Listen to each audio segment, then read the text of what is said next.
I have concluded that I should not permit the presidency to become involved in the partisan divisions that are developing in this political year, with America's sons in the field far away, with America's future under challenge right here at home, with our hopes and the world's hopes for peace and the balance every day. I do not believe that I should devote an hour or a day of my time to any personal partisan causes or to any duties other than the awesome duties of this office, the presidency of your country.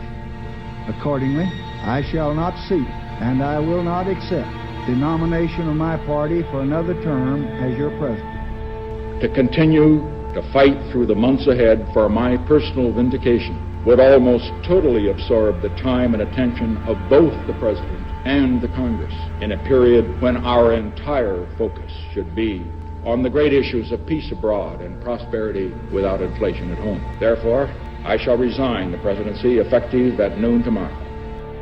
I will not take your time today with the discussion of the origins of inflation and its bad effect on the United States. But I do know where we want to be in 1976, on the 200th birthday of a United States of America. During the meetings on inflation, I listened carefully to many valuable suggestions. Since the summit, I have evaluated literally hundreds of ideas, day and night. My conclusions are very simply stated. There is only one point on which all advisors have agreed. We must whip inflation right now. It's clear that the true problems of our nation are much deeper than gasoline lines or energy shortages, deeper even than inflation or recession. It is a crisis of confidence. It is a crisis that strikes at the very heart and soul and spirit of our national law. We can see this crisis in the growing doubt about the meaning of our own lives and the loss of a unity of purpose for our nation. The erosion of our confidence in the future is threatening to destroy the social and the political fabric of America.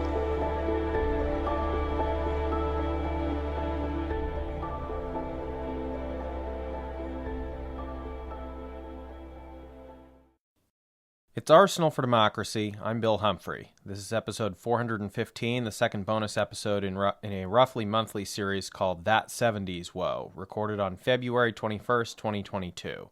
Today's episode, The Last Price Controls. If you're not already a Patreon subscriber, we hope you will go to patreon.com/arsenalfordemocracy and sign up for $3 a month to support this series.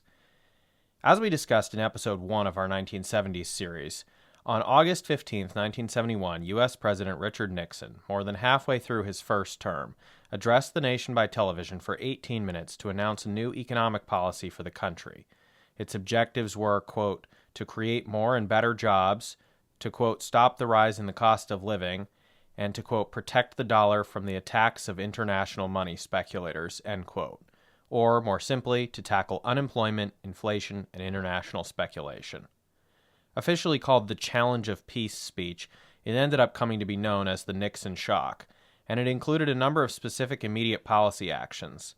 As we noted in the first episode, which focused on the issue of gold, it's hard to write off the speech as pure free market ideology, when one major component was, for the first time since World War II, a 90-day emergency invocation of nationwide price controls, which were then expanded or extended somewhat in late 1971. It was an interesting full circle for the conservative president, whose first brief federal job had come in 1942 at the Office of Price Administration, which set those wartime price controls. This month's episode explores that particular facet of the 1971 speech and the wider topic of price controls in the United States. The Nixon Shock price controls announced in August 1971 can only be properly understood in the context of the end of international dollar-to-gold convertibility that we discussed in the first episode of this series. These temporary 90-day control measures, which, apart from partially later winding up as components of the oil crisis response a couple years later, were fairly paltry and relied upon the honor system more than any meaningful enforcement and monitoring action, were not really about addressing consumer price inflation that had been creeping up since the middle of the Lyndon Johnson administration several years prior.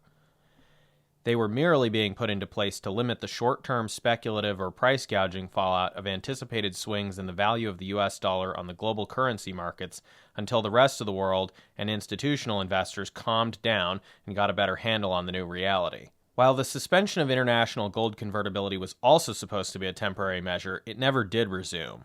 By notable contrast, the first widespread price controls in about a quarter century not only came to an end, but they would never be repeated on any comparable scale again. This was the final time, to date at least, that full economy-wide price controls were considered a valid tool in the policy toolbox of the federal government on economic affairs.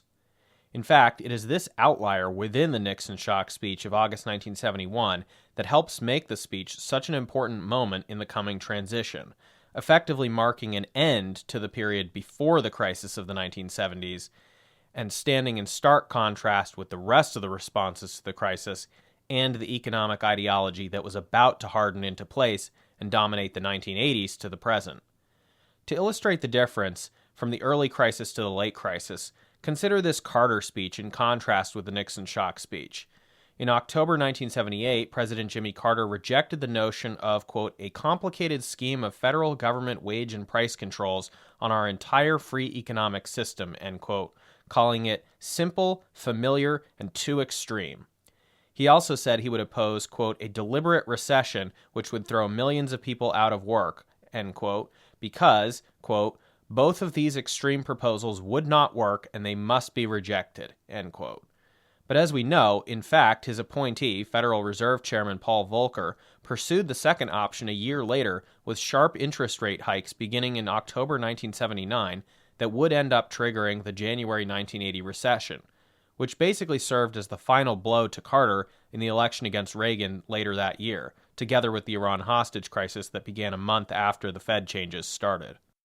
In December 2021, an interesting note essay was published in the Harvard Law Review entitled Constitutional Law, Price and Sovereignty, offering a legal history of government price controls in the United States. Before we get into the substance of that history, I want to read two quotes from the article that I believe aptly describe the situation ever since these last price controls were deployed in 1971 in the Nixon Shock. First quote, the legal history of price controls exemplifies neoliberalism's most impressive achievement, to make the form of politics it opposes not illegal, but irrational. Second quote, for faithful neoliberals, the idea of effective price controls is paradoxical. There is no redeeming a policy that stifles the informational function of the price system. For the rest of us, a more complex calculus is required, end quote. That is indeed one of the major points of hegemony in the neoliberal ideology that would come to power as a result of the crisis of the 1970s.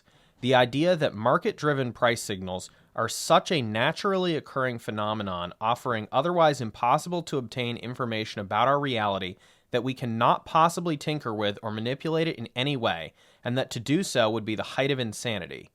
Of course, in point of fact, the government manipulates certain prices all the time, by means of things like the strategic oil reserves or agricultural subsidies and quotas. Stay tuned for an episode on government cheese or check out any documentary on corn syrup and ethanol subsidies. But the official line is that fiat controls of prices is off the table, and you are a lunatic for suggesting them, even at times when price inflation is being driven by outright price gouging and speculative bubbles. We also know from our April 2021 episode on Project Cybersyn in Allende's Chile, which was happening at the same time as both the Nixon Shock and computer research in the Soviet Union, that there was an alternative vision in the 1970s for the direction that things might have gone instead of neoliberalism and its price signals doctrine becoming the global paradigm. In an alternate timeline of places like the US and Britain, the crisis of the 1970s ends up being resolved with significant government investments into early networked computer systems to analyze the complexities of the economy and supply chains, from natural resource and labor factors all the way to consumer prices, and to develop algorithms for nudging and tweaking all these elements to optimize and rationalize the economy under democratic control, as a middle ground between a new free market orthodoxy and the blunt command and control interventions by the communists or the excessively imprecise interventions of the contemporary Gaullist dirigisme planners in France. In this scenario, the problem is not whether to contemplate government interventions in prices, but merely how to do so effectively and efficiently with minimal unintended consequences by using technology. But as we know, this is not what transpired. A visible hand of computer-assisted economic policy was rejected in favor of the invisible hand of free market price information as part of the all-encompassing, data-driven, ideological framework of neoliberal economics and its policy-making without politics. And as we also know, while these hardline solutions may have restored a kind of stability to the system sufficient to end the crisis of the 1970s, it was also planting all the specific seeds of the coming decline of the United States that we are now experiencing in what might prove to be our final harvest era as a country. The U.S. wobbled on an icy hill in the 1970s and decided to sit down and slide down the hill on its butt to avoid fatally wiping out right then. But now we're simply sitting at the bottom of the hill, colder than ever, in a gathering gloom. The hill remains, and the ice is worse than ever, and having chosen our careful downward trajectory long ago, we are stuck here now, motionless, until we either figure out a new way out of the situation, or we freeze to death. Still, to avoid becoming too bogged down in dismal metaphor, it is worth returning to the Harvard Law Review note from December 2021 to talk about the history of price controls in the United States up until they were removed from the toolbox after August 1971, because, as the author argues, quote, the precedent that made price controls legal is still good law, end quote. So I want to read some quotes here now from that article. In the century preceding Carter's October 1978 speech, controls were not feared but fostered. Indeed, they were central to the American system of capitalism, offering political regulation of prices to stave off destructive periods of inflation, destabilizing drops in demand, threats of monopoly, and pervasive exploitation of workers and renters. In this way, price controls did not simply serve economic ends, they were part and parcel of new conceptions of collective power over property via price. During the American Revolution, 8 of 13 colonies had expansive price controls in place. Despite their ubiquity, government-imposed price controls were curiously under-theorized by economists before the early 20th century. In 1918, less than a year after Congress instituted national controls for food and fuel in response to the inflationary pressures of World War I, Harvard economics professor Benjamin M. Anderson declared, quote, there can be no doubt that practice is ahead of theory in the present situation, end quote. Even as he noted that price controls were a common feature of economic history, he could find little sustained analysis in the canonical economic thinkers of earlier eras. When discussed by foundational economists in the 19th century, for example, price controls were portrayed as an exception, an adjustment, or simply exogenous to the real subject of analysis. Whatever the risks, targeted interventions into price, railroad rate setting, minimum wages for workers, industry-specific protections, became taken-for-granted policies, while the federal government's experiments with large-scale price controls continued. So that's the first set of quotes. And after having spent much of the Great Depression with the Roosevelt administration worrying about falling prices becoming unsustainably low, which had prompted some price stabilization measures aimed at setting a floor, instead, following the start of World War II and the U.S. economy recovering, the concern shifted back to worrying about price inflation. So several months before the attack on Pearl Harbor, FDR signed peacetime price controls, citing the inflationary pressures of the war abroad on international commodity markets and currency exchanges, as well as the domestic inflationary pressure on the cost of materials related to the rapid U.S. defense buildup. I want to read here from a speech that FDR gave in 1941 before the U.S. entered World War II, when he was calling for that legislation that he would eventually sign to give him the authority to implement these price controls. Economic sacrifices there will be, and we shall bear them cheerfully. But we are determined that the sacrifice of one shall not be the profit of another. Nothing will sap the morale of this nation more quickly or ruinously than penalizing its sweat and skill and thrift by the individually undeserved and uncontrollable poverty of inflation.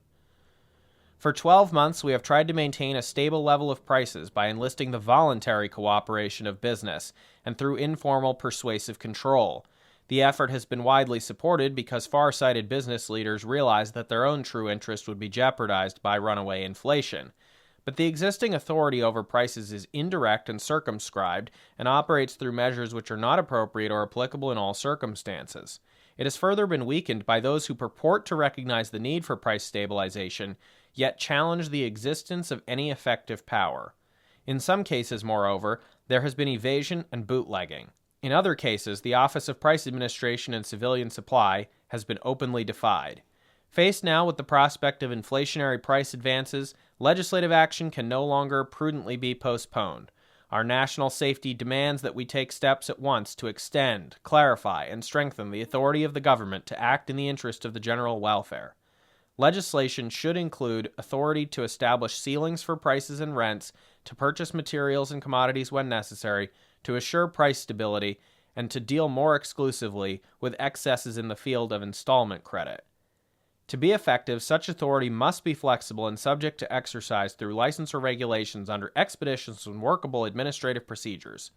Like other defense legislation, it should expire with the passing of the need within a limited time after the end of the emergency. He also said in the same speech, housing is a commodity of universal use, the supply of which cannot speedily be increased. Despite the steps taken to assure adequate housing for defense, we are already confronted with rent increases ominously reminiscent of those which prevailed during the World War. This is a development that must be arrested before rent profiteering can develop to increase the cost of living and to damage the civilian morale. Let's turn now to another FDR speech. This one was given after the enactment of a second round of now wartime price controls in January 1942, nearly 2 months after Pearl Harbor. Quote, "The Emergency Price Control Act of 1942 is an important weapon in our armory against the onslaught of the Axis powers. Nothing could better serve the purposes of our enemies than that we should become victims of inflation. The total effort needed for victory means, of course, increasing sacrifices from each of us, as an ever larger portion of our goods and our labor is devoted to the production of ships, tanks, planes, and guns. Effective price control will ensure that these sacrifices are equitably distributed. The Act, taken all in all, is a workable one. It accomplishes the fundamental objectives of setting up a single administrator and empowering him to establish maximum prices and rents over a broad field, to prohibit related speculative and manipulative practices, and to buy and sell commodities in order to obtain the maximum production. To make price and rent control effective, the administrator is given adequate powers to license persons subject to the Act to investigate and enjoin attempted violations and to bring about the commencement of criminal proceedings against violators. Civil suits for treble damages by private persons provide an additional enforcement tool.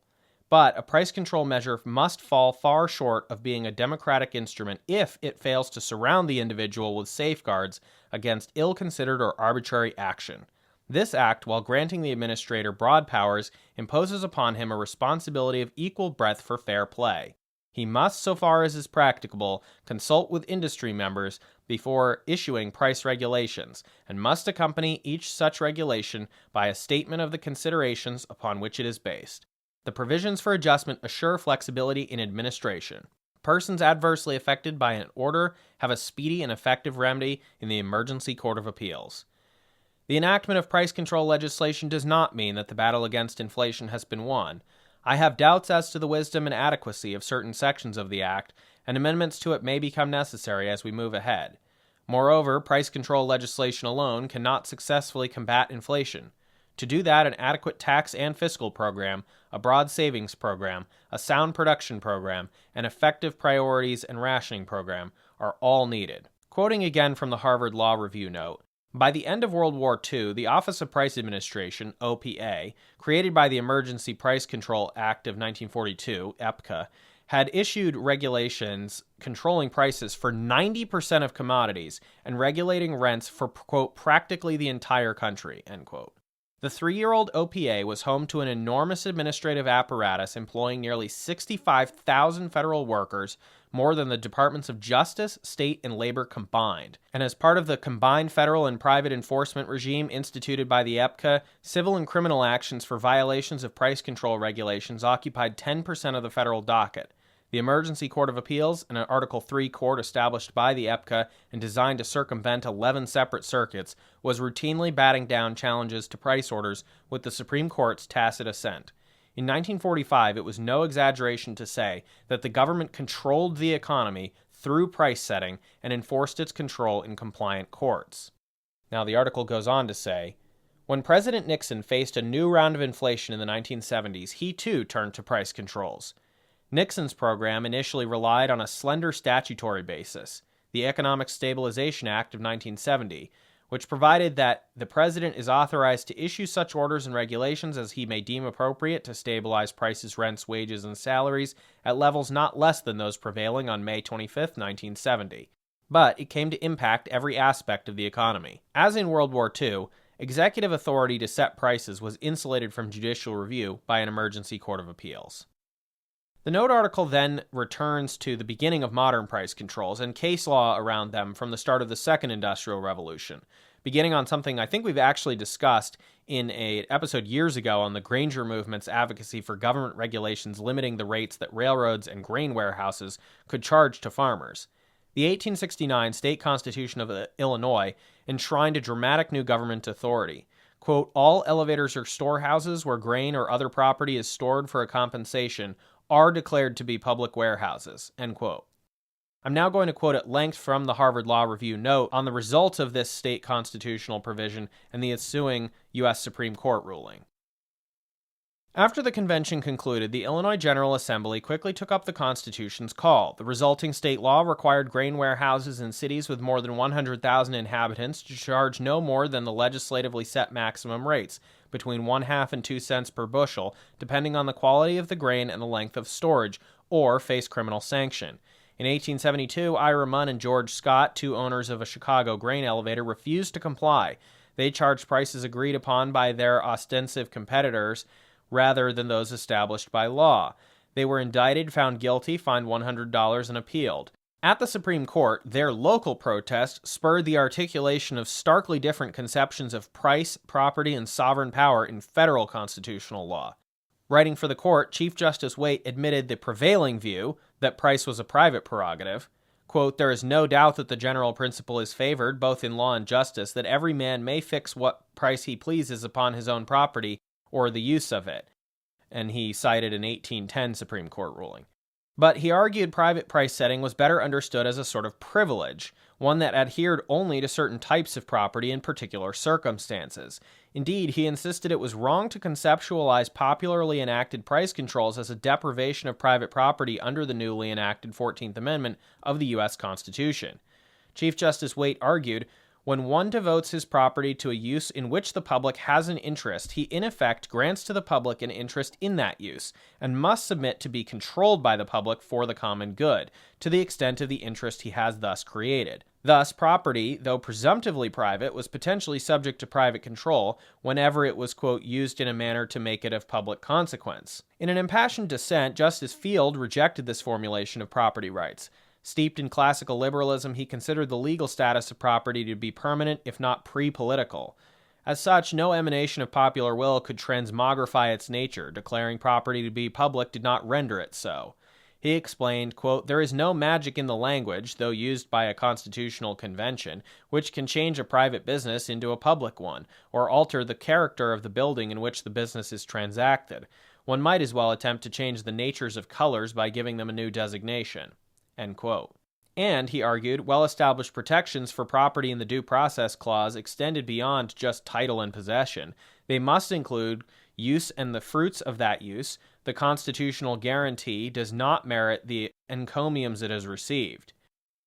If property were a person, he implied, price would be its sacred sense of self. While popular efforts to control price were dangerous on their own, Justice Field was especially troubled by the vision of government that the majority's conception of property presaged. He suspected that a rule that required a mere public interest in the use of private property to warrant control would soon be extended. Quote, the public has no greater interest in the use of buildings for the storage of grain than it has for the residence of families, cotton, woolen and silken fabrics, machinery, the printing and publication of books and periodicals, utensils of every variety, useful and ornamental, end quote.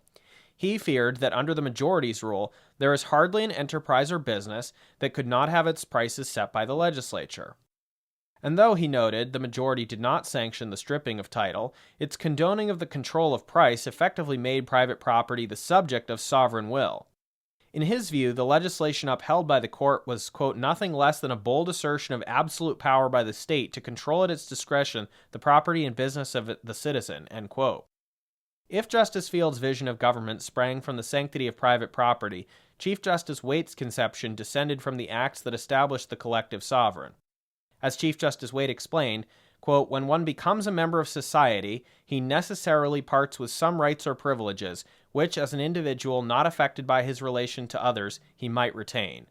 The very essence of government," he continued, "is the principle that property cannot be used unnecessarily to injure another, and thus cannot be regulated for the public good." Echoing the concerns of the Illinois Constitutional Convention, he argued that the definition of the public good was for the public to decide. Less than a decade after Munn, Chief Justice Waite betrayed it, joining the majority in refusing to apply the Civil Rights Act of 1875 to private businesses. In the decades that followed the decision, Munn's discussion of price, property, and power proved to be an important but inconstant precedent. During Munn's first 50 years, the decision was stripped to its constituent parts, even as price control continued to be a limit case for defining sovereign power. It was not until the Great Depression that the piecemeal power to control prices again served to expand sovereignty. In Nebbia v. New York, a slim majority of the court upheld a 1933 New York statute that allowed a newly created milk control board to fix prices for milk. Now, I have to stop here and note that this was actually a price floor, not a price ceiling on milk. It wasn't for the benefit of the consumers. In this case, it was for the benefit of the producers. Resuming the article. As might be expected, given the limiting of Munn throughout the Lochner era, the core complaint of retailers was that such price-fixing violated due process, depriving them of their property and restricting their ability to freely contract for sales. But, in the rest of the opinion, the court elaborated on the radical conception of collective control of ostensibly private property offered in Munn. After cautiously noting that, quote, "neither property rights nor contract rights are absolute," the court argued that the spheres of private control and public prerogative were not hermetically sealed. Any action in either affected the other.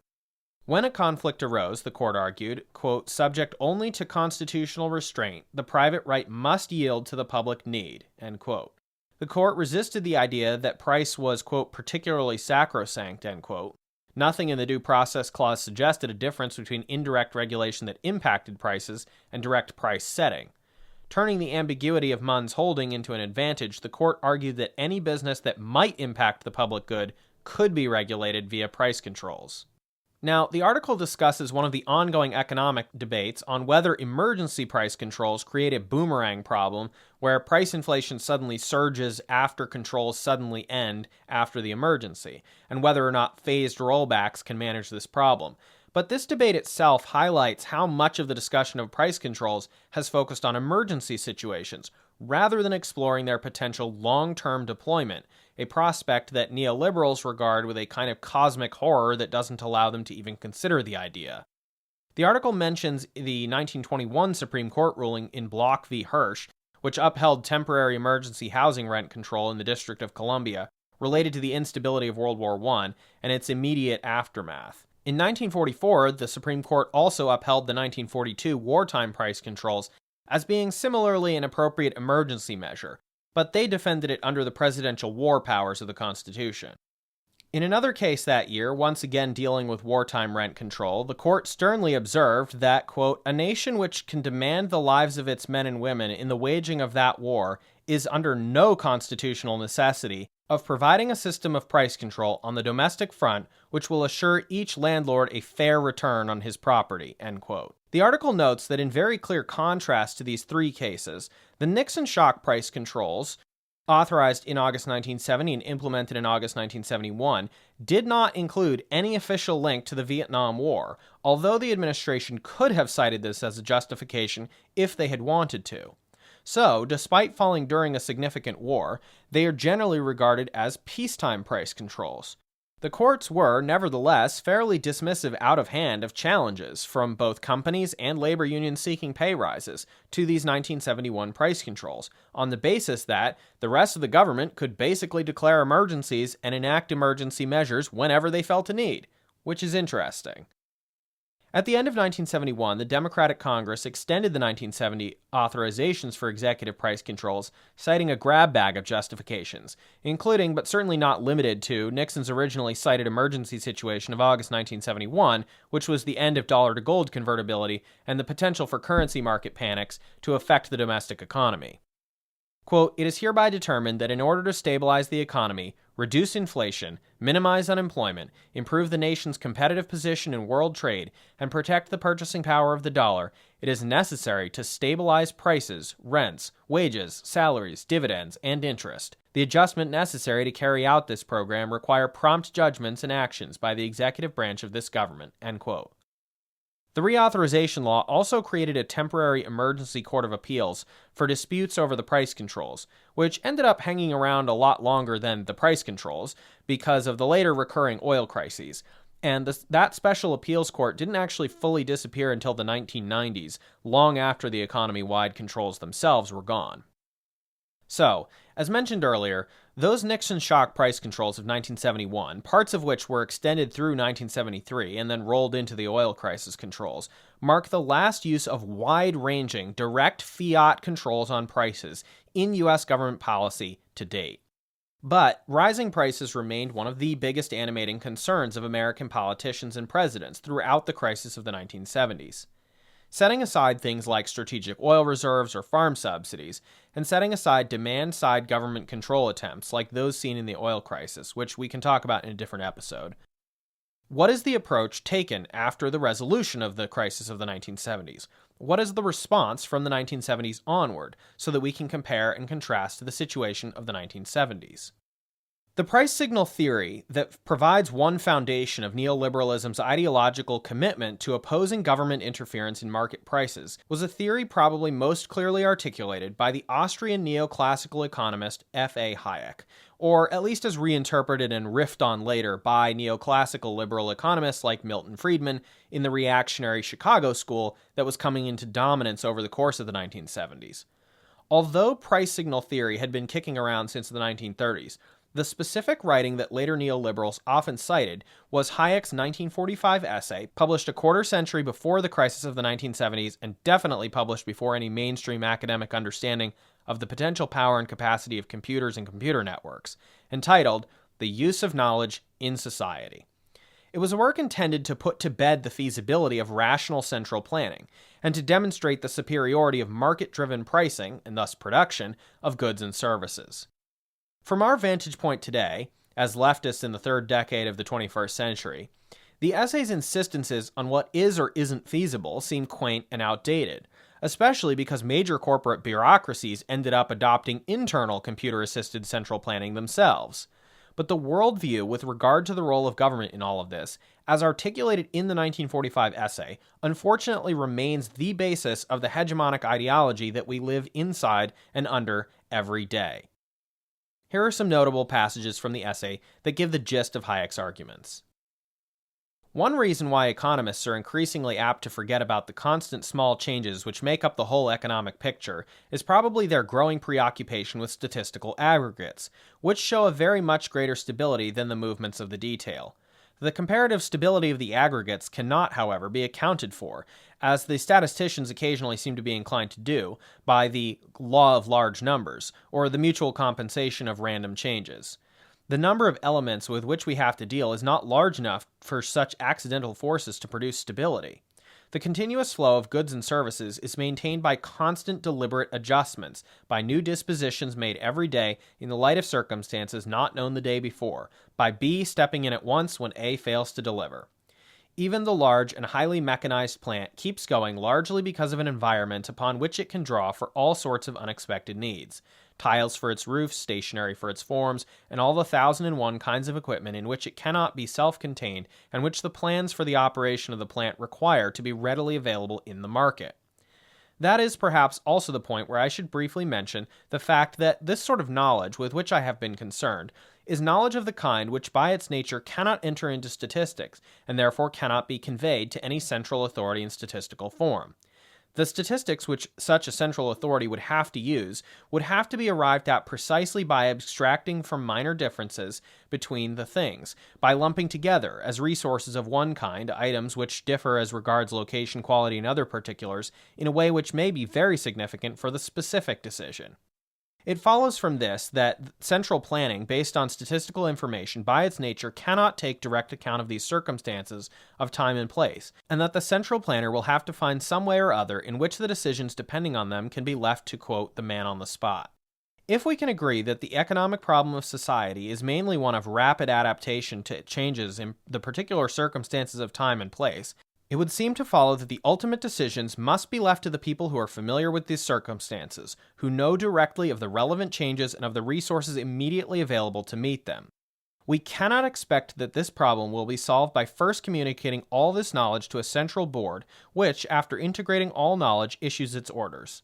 We must solve it by some form of decentralization. But this answers only part of our problem. We need decentralization because only thus can we ensure that the knowledge of the particular circumstances of time and place will be promptly used. But the man on the spot cannot decide solely on the basis of his limited but intimate knowledge of the facts of his immediate surroundings. There still remains the problem of communicating to him such further information as he needs to fit his decisions into the whole pattern of changes of the larger economic system. How much knowledge does he need to do so successfully? Which of the events which happen beyond the horizon of his immediate knowledge are of relevance to his immediate decision, and how much of them need he know? There is hardly anything that happens anywhere in the world that might not have an effect on the decision he ought to make. But he need not know of these events as such, nor of all their effects. It does not matter for him why at the particular moment more screws of one size than of another are wanted, why paper bags are more readily available than canvas bags, or why skilled labors or particular machine tools have for the moment become difficult to obtain. All that is significant for him is how much more or less difficult to procure they have become compared with other things with which he is also concerned, or how much more or less urgently wanted they are the alternative things he produces or uses. It is always a question of the relative importance of the particular things with which he is concerned, and the causes which alter their relative importance are of no interest to him beyond the effect on those concrete things of his own environment. It is in this connection that what I have called the economic calculus proper helps us, at least by analogy, to see how this problem can be solved, and in fact is being solved by the price system. Even the single controlling mind in possession of all the data for some small self-contained economic system would not, every time some small adjustment in the allocation of resources had to be made, go explicitly through all the relations between ends and means which might possibly be affected. It is indeed the great contribution of the pure logic of choice that it has demonstrated conclusively that even such a single mind could solve this kind of problem only by constructing and constantly using rates of equivalence, or values, marginal rates of substitution, etc., i.e., by attaching to each kind of scarce resource a numerical index which cannot be derived from any property possessed by that particular thing, but which reflects or in which is condensed its significance in view of the whole means-end structure. In any small change, he will have to consider only these quantitative indices, or values, in which all the relevant information is concentrated, and by adjusting the qualities one by one, he can appropriately rearrange his dispositions without having to solve the whole puzzle ab initio, or without needing at any stage to survey it all at once in its ramifications. Fundamentally, in a system in which the knowledge of relevant facts is dispersed among many people, prices can act to coordinate the separate actions of different people in the same way as subjective values help the individual to coordinate the parts of his plan. It is worth contemplating for a moment a very simple and commonplace instance of the action of the price system to see what precisely it accomplishes. Assume that somewhere in the world a new opportunity for the use of some raw material, say tin, has arisen, or that one of the sources of the supply of tin has been eliminated. It does not matter for our purpose, and it is significant that it does not matter, which of these two causes has made tin more scarce. All that the users of tin need to know is that some of the tin they used to consume is now more profitably employed elsewhere, and that in consequence they must economize tin. There is no need for the great majority of them even to know where the more urgent need has arisen, or in favor of what other needs they ought to husband their supply. If only some of them know directly of the new demand and switch resources over to it, and if the people who are aware of the new gap, thus created in turn, fill it from other sources, the effect will rapidly spread throughout the whole economic system and influence not only all the uses of tin, but also those of its substitutes and the substitutes of these substitutes, the supply of all things made of tin and their substitutes, and so on. And all this without the great majority of those instrumental in bringing about those substitutions knowing anything at all about the original causes of these changes. The whole acts as one market, not because any of its members survey the whole field, but because their individual limited fields of vision sufficiently overlap so that through many intermediaries the relevant information is communicated to all. The mere fact that there is one price for any commodity, or rather that local prices are connected in a manner determined by the cost of transport, etc., brings about the solution which, it is just conceptually possible, might have been arrived at by one single mind possessing all the information, which is, in fact, dispersed among all the people involved in the process. So, granted, not everything that Hayek says there is wrong or useless. There are indeed some undeniable advantages to the decentralization of decision-making in the economy based on price signals. The theorists of cybernetics and the Democratic Socialist team working on the conceptual design for the CyberSyn computer system in Chile all basically agreed with the idea that economic planning systems need to be made responsive and nimble through the decentralization and automated self-correcting of certain elements of the system. Price signal theory is, in that sense, not a completely different approach. Hayek describes this aspect in the essay as follows, quote, "The marvel is that in a case like that of a scarcity of one raw material, without any order being issued, without more than perhaps a handful of people knowing the cause, tens of thousands of people whose identity could not be ascertained by months of investigation are made to use the material or its products more sparingly, i.e., they move in the right direction." End quote. But the problem is that Hayek's disciples or reinterpreters then concluded, which a democratic socialist planner would disagree with, that there is therefore no role whatsoever for government intervention into these price signals, because that would distort what he believes is objectively correct information resulting from prices. A leftist designing a government economic planning algorithm would probably counter that it is sometimes in the interest of the people to make interventions into these price signals, for example, by significantly raising the price of pollutant components in production of goods, or by taxing the resulting emissions of the consumption of these goods as a price signal to producers to cut back sharply on these things. Indeed, we actually see many liberal economists today advocating the same thing as a solution to environmental degradation. Or, to give another example, the followers of Hayek would probably reject out of hand the leftist planner's notion that sometimes it is socially beneficial to step in and increase production of some good or service in a way that might be viewed as an overproduction distortion. We also see in the works of Milton Friedman, for example, that the fixation on price signals being such a valuable and magical source of information in the economy logically leads to a fundamentalist obsession with containing inflation at basically any cost, except crucially via any measures that would also lead to the, quote, contamination, end quote, of price signals, such as government price caps or price floors. Actions of the late 1970s and beyond to attack U.S. federal price regulations, such as airlines, rail, bus, trucking, and utility deregulation that we've covered in past episodes, emerged directly out of this same overriding obsession with ending unnatural interference in the price signals, no matter what other policy objectives might be tied to those regulations. In Friedman's 1976 Nobel Prize lecture, he claims that the, quote, effective increased volatility of inflation is to render market prices a less efficient system for coordinating economic activity, end quote. And then he references Hayek's 1945 description of this self-coordinating system. Friedman says that, quote, if the price level is on the average stable, or changing at a steady rate, it is relatively easy to extract the signal about relative prices from the observed absolute prices. The more volatile the rate of general inflation, the harder it becomes to extract the signal about relative prices from the absolute prices. The broadcast about relative prices is, as it were, being jammed by the noise coming from the inflation broadcast, end quote. As a result, for Friedman and followers, whose ideas more or less completely dominate economic or at least monetary policy in the U.S. from the end of the 1970s to basically present day, erratic price inflation is utterly unacceptable, and it doesn't matter how many people have to be thrown out of work to slam on the brakes and get price stability back and price signals cleaned up. This was justified conveniently by saying that price uncertainty probably also causes unemployment, and hiring would probably resume with clearer price signals. Plus, airline tickets might get cheaper from deregulation, so that's something nice, right? Returning now to the Harvard Law Review Note article, quote, the coincident rise of a neoliberal consensus and fall of widespread price controls takes on a new significance.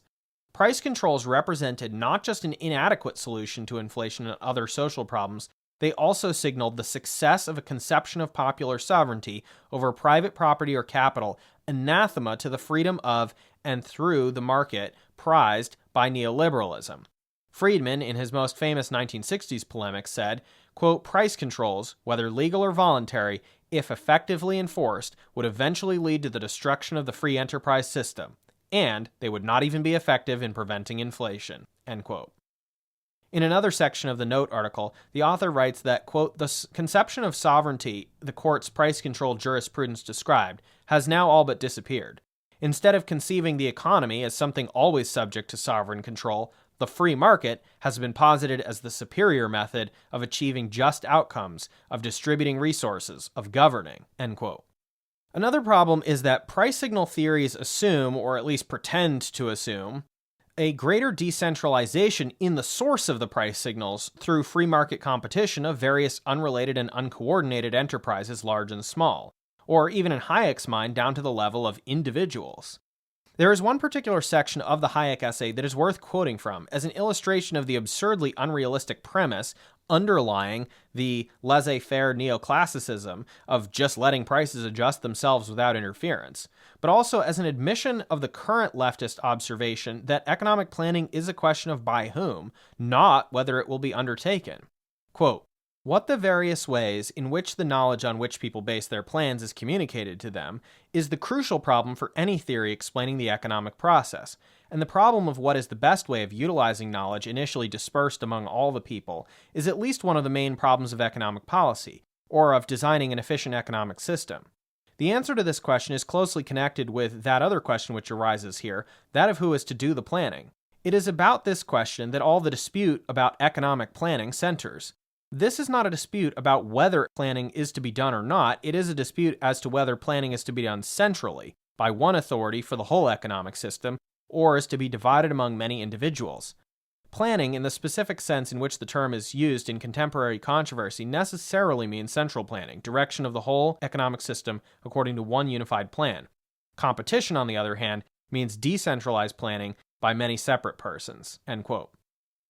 In this scenario, resting on an idealized fantasy of systemic competition among and aggregate decision-making in the market by individuals, and Hayek immediately thereafter explicitly hand-waves away as obviously condemnable the opposite market actor industrial monopolies, prices magically reflect some kind of objective and intrinsic reality about how much things cost, especially things at the beginning of the supply chain, like raw material factors or labor costs, but also all the component costs, labor costs, and transportation costs along the chain of production to consumers. We know this is untrue, and we cannot hand-wave it away. Capitalism, it must be emphasized before we go any further, is not synonymous with the concept of markets, which long predate the emergence of capitalism. But capitalism makes the scenario untrue.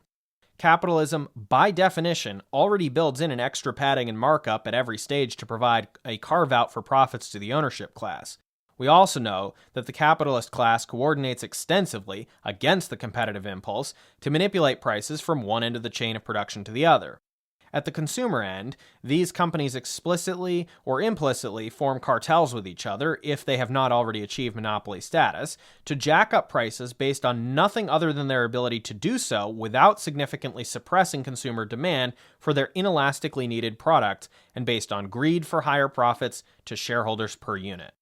Think, for example, of a medical insurance bill to a patient being priced at hundreds of thousands or millions of dollars until a reporter calls to ask about it, and suddenly the quoted price of the procedure evaporates to a few $100, almost as if it never really reflected anything substantive. These gross instances of price gouging would be the likeliest candidates to be targeted by government price control regimes if we as a society believed in such a tool anymore, and indeed we see it feebly implemented in Medicare, but with great kicking and screaming from the medical industry and economists. In the middle of the chain of production, we know that companies like Apple and Google work with each other to coordinate salaries for white-collar workers and avoid poaching employees in a way that could drive up labor prices. They are vastly stronger than any labor unions that could potentially counter-negotiate these trends in wage price suppressions. And at the beginning of the chain, we see the raw and brutal force of the multinational corporations hiring people to violently attack workers and their organizers, or to attack villagers and indigenous communities living on the site of natural resources. We see workers forced by poverty or outright enslavement into the harvesting of petroleum and precious metals and so on, backed by or ignored by the American courts in a manner that necessarily suppresses the price of inputs so that any cost of a resulting good would never be seen in its natural state and thus never trigger all the Hayekian decision-making to alter supply chains to account for the objective price changes. The reality is that the prices of inputs, labor, logistics, and finished goods do not magically fluctuate in a competitive environment under the non-governmental and unplanned auspices of the invisible hand representing an aggregate of the day-to-day decisions of billions of individuals. Instead, we understand that we live under the unaccountable central planning and price setting of a very small number of individuals running a few thousand corporations and allied private banking institutions around the world, i.e., the consolidated, highly developed, and fully financialized industrial and post-industrial capitalist system as it exists in 2022 and for many decades before now. Which again, to be clear, is not the same as the existence of a marketplace, and is actually its own kind of all-powerful distortion of markets and market prices. Any economic policy theory that pretends this force does not exist is promoting the perpetuation and deepening of this situation by pretending it is the naturally occurring default reality, which the state must leave untrammeled. It is a pretextual justification against any ideology suggesting that the state, on behalf of the people, has an interest in intervening by enacting policies to promote social goods, social welfare, and social benefit. And it is a drum being banged louder and louder to drown out the left's observations on corporate central planning and the technological advances since 1945 that could make possible sophisticated and semi-automated computer-assisted economic policy decisions on behalf of and accountable to the public and their interests without the inefficiencies of an interwar government central planner. The left's argument that economic central planning and price manipulation are a question of who does it, not whether or not to do it, is also not by any means a new observation, even though it has been proven truer and truer with each passing decade. To quote again from the Harvard Law Review note last year, the constitutionality of price control raises more fundamental questions about the scope of political debate and popular power. As Professor Morris Cohen forcefully explained almost a century ago, the question is not whether there will be control of people via property, but who will decide how that control is exercised and to what ends. The constitutionalization of price controls indicates the extent to which the power to set prices can be held by the sovereign, rather than the boss or the baron. In supporting this largely legislative effort to bring prices under popular control, the court underlined the extent to which central aspects of private property, their exchange value, their market worth, can bend to the public's interest. And in providing this legal justification for price controls, the court effectively expanded the sovereign power to control the entire economy. Price controls offer one way to lessen inflation's impacts. By directly intervening in the market, they can make necessities affordable, even if only on a temporary basis. By propping up wages, they can ensure that higher nominal costs don't result in lower purchasing power. Perhaps such an approach would spell economic calamity. Perhaps it would produce perilous political backlash. Perhaps it simply wouldn't work. If nothing else, it would remind Americans that even the most sacred signals of the market are well within their collective control. Well, it's time to leave our series there for this week, but some of these critiques of the ideologically convenient shorthand conflation of capitalism with markets and price theory, and of the question of whom government economic policy should serve, might call to mind for listeners a little something called socialism with Chinese characteristics, which brings us logically to our next episode in the series on Nixon's trip to China, which began 50 years ago this week in February 1972. So, stay tuned for that. Thanks for listening to this episode, and consider subscribing at patreon.com/arsenalfordemocracy for $3 a month to support the show and more special episodes like this. This series has a special theme song called Cold War Echo by Kai Engel from the 2017 album Sustains, and I curated and added on top of it the political speech clips myself. As usual, the notes are posted in a PDF accompanying the episode. Thanks for listening.